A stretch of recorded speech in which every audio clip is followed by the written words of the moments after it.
Mesdames et messieurs, bonsoir. Merci d'être avec nous à l'échiquier international en direct de Al24 News. Les États-Unis et l'Iran annoncent un cessez-le-feu basé sur un accord énoncé en 10 points décrochés après d'âpres efforts du Pakistan. Même si cet accord a été salué par tous avec plus ou moins d'intensité, il n'en demeure pas moins que ce cessez-le-feu est empreint de beaucoup de précarité. En dehors des conditions imposées de part et d'autre, un constat s'impose. L'Amérique a-t-elle perdu sa crédibilité en tant que puissance de réassurance et surtout avec elle, derrière elle, donc l'Europe? Sommes-nous réellement devant ce constat où les coulisses sont remplies de mystères? Et qu'adviendra-t-il surtout du franc libanais complètement en proie aux attaques sionistes? Et pas plus tard que ce matin. Tout de suite, les développements.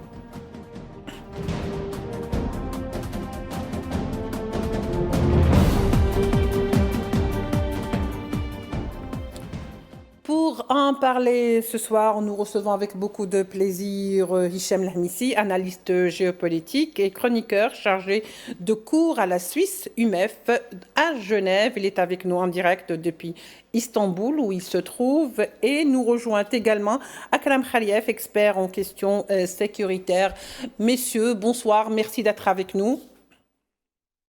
Bonsoir. Alors, on va dire que, bien sûr, l'annonce du cessez-le-feu aujourd'hui, ou si vous voulez, depuis hier, a fait beaucoup d'heureux dans le sens où beaucoup de pays ont appelé dès le départ à ce qu'il y ait un cessez-le-feu, à ce que les hostilités s'arrêtent. Aujourd'hui, on en est là, mais pour commencer, Akram Khaliev, on est passé quand même d'une manière très rapide de menaces et des ultimatums à la signature d'un accord de cessez-le-feu en l'espace de même pas 2 heures. Comment faut-il expliquer ou lire ce qui s'est passé réellement? En fait, bon, il n'y a pas eu de signature d'un Enfin oui, cessez-le-feu. Il y a eu un accord verbal avec tout un à fait. intermédiaire qui est le Premier ministre pakistanais, qui a transmis les revendications et les demandes iraniennes au président Trump, qui lui a supposément accepté ces revendications.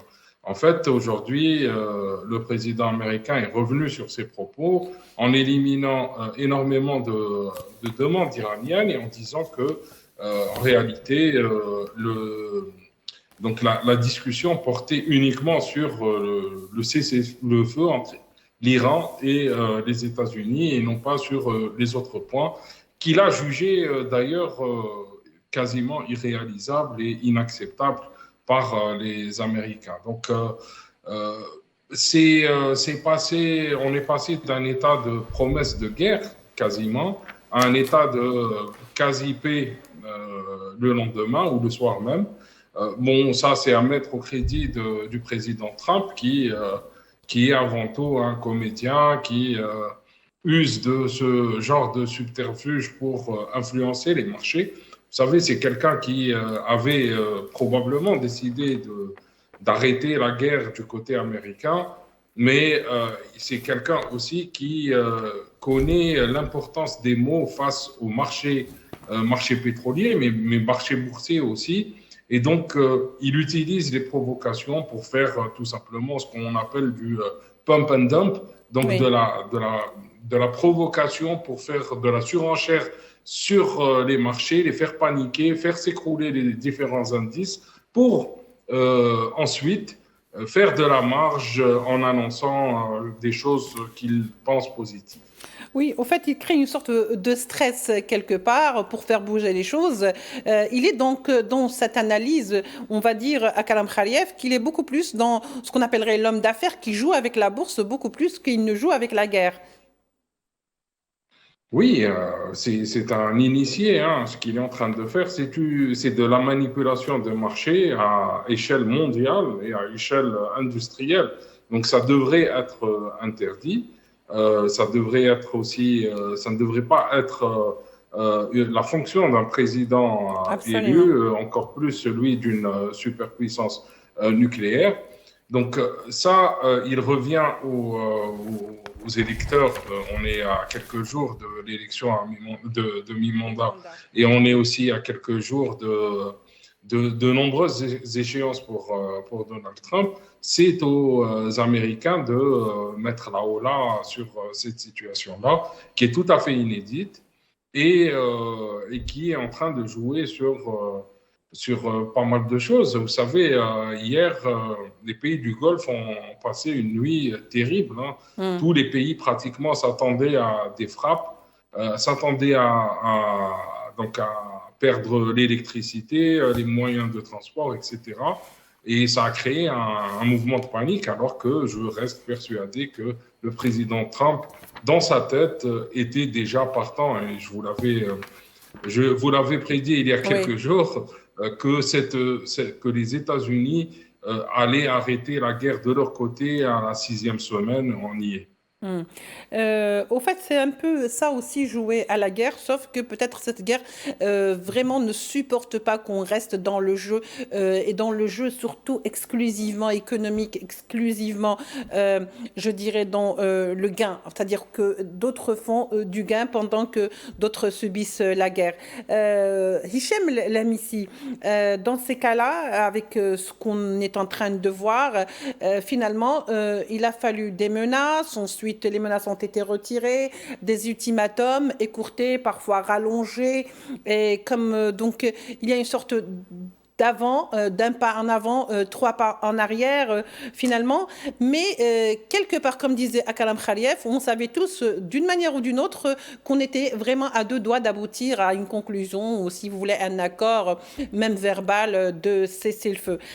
On va dire de cet accord, qu'est-ce qu'il faut qu'on dise? Un accord basé sur 15 points ou sur 10 points? Est-ce que cet accord va tenir la route? Est-ce que cet accord va perdurer? Est-ce que surtout ce cessez-le-feu va se transformer en paix durable et un arrêt définitif des hostilités? Est-ce qu'il n'y a pas de la précarité dans ce cessez-le-feu? Alors, il est assez difficile de s'exprimer pour le moment sur les suites de cet accord. Bon, ce que l'on peut dire, hein, de ce que l'on sait déjà, c'est que cet accord répond déjà aux exigences iraniennes, et c'est un élément qui est très important, qu'il a engagé très fortement la diplomatie chinoise, qui a fait pression sur Téhéran pour que les Iraniens finissent par accepter l'idée d'un cessez-le-feu provisoire d'une quinzaine de jours. Mais au-delà de ça, et même si aujourd'hui on peut considérer que tout représentait une sorte d'élément un peu chorégraphié dans lequel Trump a essayé de sauver la face, hein, en termes diplomatiques, en menaçant de frappe nucléaire l'Iran, sans le dire ouvertement, pour ensuite pouvoir se présenter comme étant celui qui a soumis l'Iran, ce qui ne correspond pas en réalité au fait, puisque l'on sait que l'accord iranien est basé sur l'acceptation par la partie américaine, du moins dans les éléments de négociation, des exigences, hein, en 10 ou 15 points, comme vous le dites, sur ce qui était attendu de la part des Iraniens, sur des choses qu'ils considéraient comme indénégociables. Donc de ce point de vue-là, ce qui est intéressant de voir véritablement, c'est que cet accord est un accord qui respecte les éléments de la partie iranienne, mais en même temps fragile, en ce sens où il y a un élément tiers, et pas n'importe lequel, qui est Israël, qui interroge. Déjà, on a des bombardements massifs actuellement sur Beyrouth,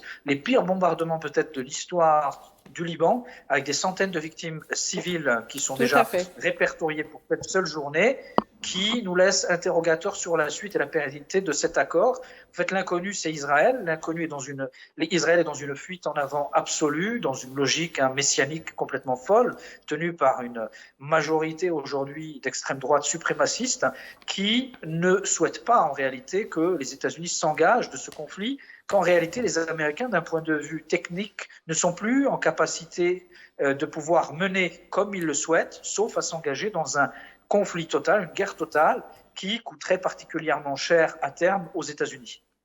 Oui, il y a aussi un autre aspect qui fait qu'aujourd'hui, est-ce qu'on peut parler de vainqueur ou de vaincu? Est-ce que, bon, même si ce n'est pas vraiment là la question, mais on aura assisté, comme je le disais, souvent dans nos émissions, à une déconstruction complètement de la surpuissance américaine. On est rentré quand même dans un nouveau concept de guerre, à Kalam Khaliev. Oui, tout à fait. Et dans le cas précis, nous sommes dans une sorte de victoire suspendue pour l'Iran. On est dans une défaite tactique des États-Unis, mais si elle reste comme cela, les Américains ont tout à fait les moyens de transformer avec le temps cette défaite en victoire stratégique, comme ils l'ont fait par le passé. Vous savez, les capacités américaines en termes de façonnement de l'opinion publique sont effarantes. Il n'y a qu'à aller au musée d'Hiroshima pour constater qu'en aucun cas les États-Unis sont cités comme perpétrateurs des explosions nucléaires. Oui. Donc, aujourd'hui, la situation n'est pas encore claire. Je l'ai dit auparavant, je ne considère pas que c'est une guerre entre les États-Unis et l'Iran, mais plutôt une guerre entre l'entité sioniste et l'Iran, avec un rôle de mule géopolitique, de mule stratégique, qui est joué par les États-Unis au profit des Israéliens. Et donc, comme a dit mon cher confrère, les yeux sont braqués aujourd'hui sur Tel Aviv, qui ne semble pas s'embarrasser de la situation. Et au contraire, ils appliquent depuis quelque temps une sorte de politique de isoler et détruire. Donc, à chaque fois qu'ils sentent qu'un potentiel ennemi est en faiblesse et qu'il est en état d'isolement, comme ce fut le cas en Syrie par exemple, ils sautent sur l'occasion et tout de suite parachèvent cet isolement et détruisent, mettent le paquet pour affaiblir, mais au point de complètement détruire et dématérialiser. Donc la réalité dans ce pays-là, on l'a vu en Syrie, on a vu le rôle joué par les sionistes en Syrie, et on se rappelle très bien, même si là encore on a tendance à oublier qu'au lendemain de la chute de Bachar al-Assad, les Israéliens ont complètement détruit ce qui restait de l'armée arabe syrienne.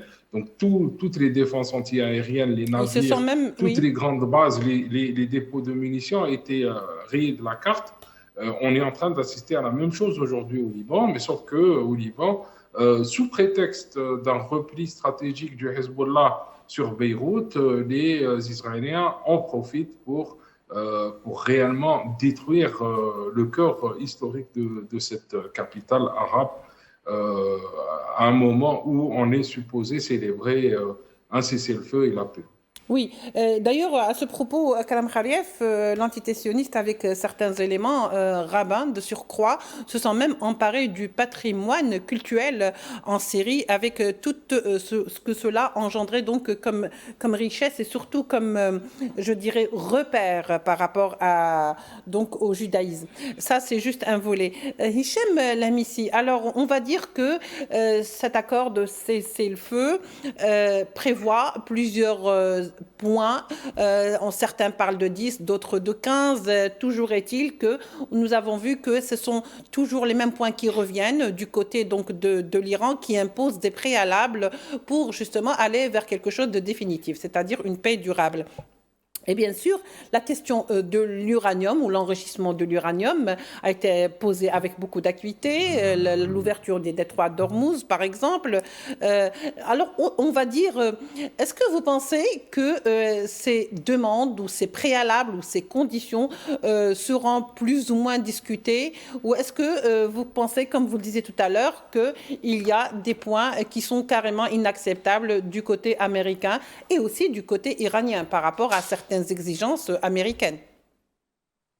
Et on reviendra par rapport au Liban. Alors, évidemment. Alors, ce qu'il faut regarder, c'est que si aujourd'hui un accord a été plus ou moins paraphé entre les Américains et les Iraniens, dans le respect des conditions iraniennes, c'est parce que sur le champ de bataille, du point de vue du terrain stratégique, en réalité, les Iraniens ont vaincu les États-Unis. Et c'est quelque chose d'absolument historique qui va avoir des répercussions sur le moyen et long terme. On peut dire sans embâche aujourd'hui, même si les États-Unis devraient reprendre le conflit dans une logique de pause tactique d'1 ou 2 semaines avant de repartir de plus belle sur des bombardements très lourds et peut-être des actions d'un nouveau type qui les amèneraient à porter des coups très durs à l'Iran. D'un point de vue symbolique, le monde entier, notamment le Sud global, découvre qu'en réalité les Américains ne sont pas invincibles. C'est-à-dire qu'on voit l'Iran, pays certes de 92-95 millions d'habitants, budget militaire annuel de 15 milliards de dollars, qui mettent en fait à genoux la puissance militaire américaine, Oui. au budget annuel 1000 milliards de dollars, avec une armada absolument incroyable, des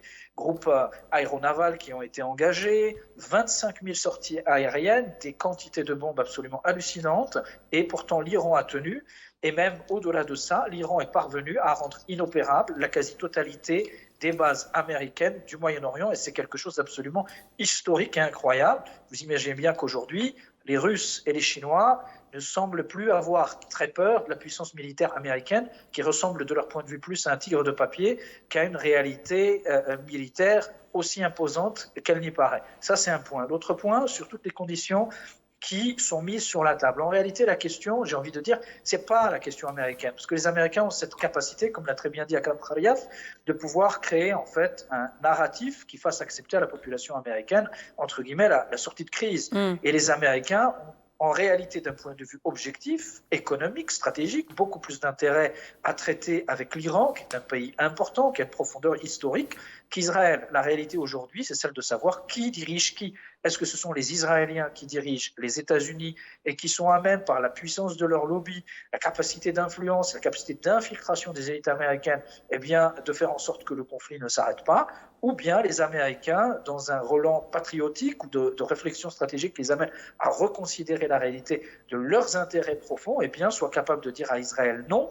Et là, les choses pourraient avancer dans une logique où les conditions proposées par l'Iran seraient à terme acceptées. Les conditions, c'est le contrôle sur le détroit d'Ormuz, c'est la fin des sanctions, ça c'est le plus important, c'est-à-dire la fin des 3 à 4 000 sanctions qui touchent très profondément l'économie américaine, le départ des Américains de toute leur base du Moyen-Orient, c'est ce qui est un peu plus difficile pour les Américains, puis l'arrêt surtout des agressions israéliennes sur leurs voisins, notamment le Liban.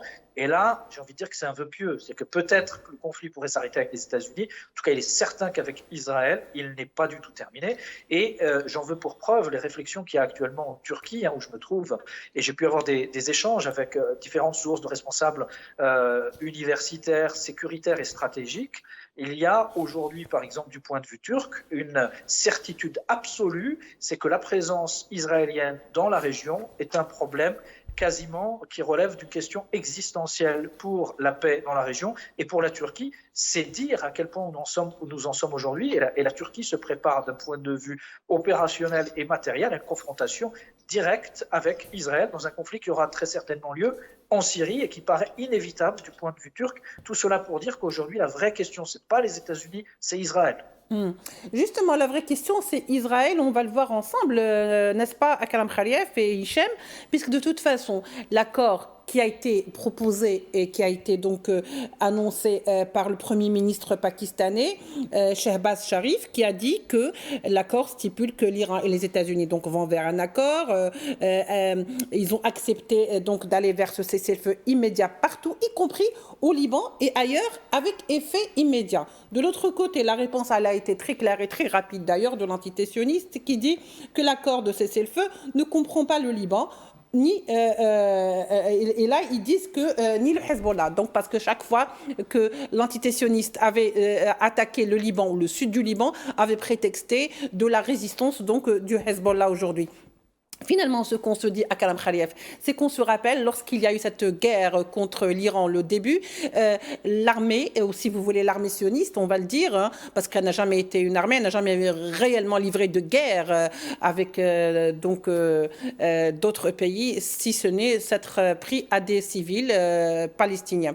Donc cette armée a redoublé de violence concernant donc le sud du Liban, et aujourd'hui elle s'avance de manière très rapide jusqu'au la région donc de Beyrouth aujourd'hui, et ils disent qu'aujourd'hui ils ne sont pas concernés, alors que toute cette attaque a été faite contre l'Iran et contre le Liban. Pourquoi ce cessez-le-feu ne serait-il pas pris en considération par rapport au Liban, qui ce matin même a eu 3 salves de frappe?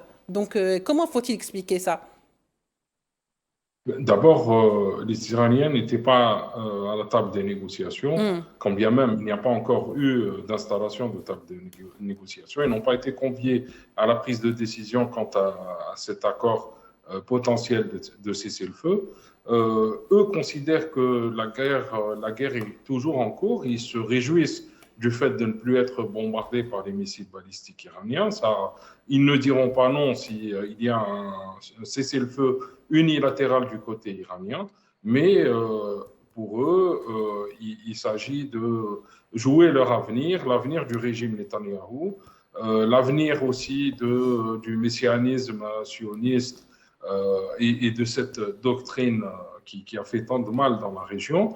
Et c'est tout un projet qui est porté non seulement par cette entité, mais par d'autres pays, y compris des pays arabes, malheureusement, hein, qui sont eux aussi impliqués dans cette guerre. Et on l'a vu, on parle d'une coordination entre Tel Aviv et un autre État du Golfe qui a aujourd'hui bombardé, juste après le cessez-le-feu, des installations pétrolières iraniennes. Donc on est sur une logique de renforcement de l'influence de l'État sioniste sur la région et avec une complicité maximale de ces États. Il risque même d'y avoir plus d'États à rejoindre cette influence-là, maintenant que le mal a été fait du côté iranien et que l'Iran a assumé le fait et l'action de frapper l'architecture sécuritaire américaine dans la région et donc sur leur terre. Donc on est dans une configuration où les Israéliens se croient faussement puissants, donc faussement capables de remporter cette guerre. Ils essayent. Aujourd'hui, ils ont très violemment réagi, non seulement pour profiter de l'accord, mais aussi, on n'en a pas parlé hier à cause de la censure israélienne qui est appliquée partout, à cause aussi d'un énorme incident militaire hier du côté de Naqara, sur le fleuve Litani, oui, où de très nombreux soldats israéliens ont été tués et même mais ça, on ne le dira jamais. Hein. Par le Hezbollah. Oui, mais ça... bien sûr, et donc on est dans cette logique de vengeance, de revanche, et lorsqu'on ne peut pas faire payer à ceux qui sont sur le terrain le prix, on le fait à travers des assassinats de masse, des meurtres de civils, comme on l'a vu à Gaza et comme on le voit actuellement à Tripoli. Donc, oui, on a vu à Tripoli, il y a eu de multiples attaques aujourd'hui. Dans la région de Tyr aussi. Exactement, Tyr, Sidon, Tripoli, la banlieue de Beyrouth. Baalbek et la banlieue sud de Beyrouth, ont tous été frappés aujourd'hui. Et on parle de déjà une centaine de civils qui ont été tués et plus de 400 blessés graves. Des immeubles entiers ont été réduits à néant. Oui, je veux juste rappeler que de toute façon, l'essence même, lorsque Beyrouth a été, donc plutôt le Liban a été attaqué en même temps que des frappes iraniennes, des frappes américaines sur l'Iran, et qu'aujourd'hui on veut absolument exclure le Liban de cet accord alors qu'il fait partie intégrante. C'est ça aussi la tentative un petit peu de désinformation en quelque sorte, puisque de toute façon l'armée israélienne avait annoncé avoir achevé dans le sud du Liban le déploiement de ses troupes au sol jusqu'une ligne de défense avancée contre les combattants, comme ils le disent, donc du Hezbollah. Merci beaucoup d'avoir été avec nous. Merci Hichem Lamisi, analyste géopolitique et chroniqueur. Merci à Kalam Khaliev, expert en questions sécuritaires. Merci à vous de nous avoir suivis. On se retrouvera demain pour un nouveau numéro de l'Échiquier international. Au revoir.